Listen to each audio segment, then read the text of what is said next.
Uite, fraților, unde am venit. Aici e îngropat. Aici e îngropat omul ăsta. Femeie, ce da? Ia uite, aruncați așa. Dacă s-o mișcat, tu știi cum o iau?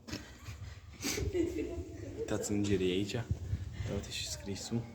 Și aici e băgat. Ia uite. A? Aici e băgat.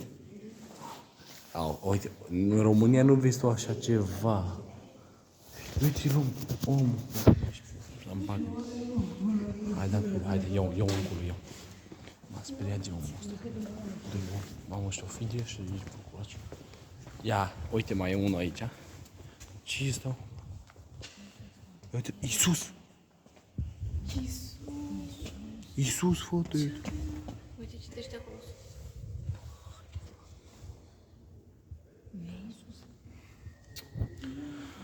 Description. Ba da, ea citește acolo, că scrie în franceză. Puteai să mă sui pe el. Ia, uite, poate e bun tu la nu. Description, t'en as voulu, mais t'as... Uite, asta e Dumnezeu, nu e Iisus Hristos. Ba da, Iisus este. Frumos este. Aici e îngropat. N-are nimic, chiar n-are nimic dacă pui mâna.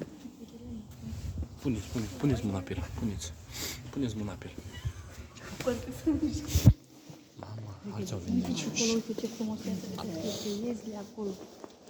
Uitați, fraților, pe unde am ajuns. Doamne Dumnezeu, dacă vine ea să vă mor, eu a făcut. Aici e 100.000 îngropați. Eu aici mă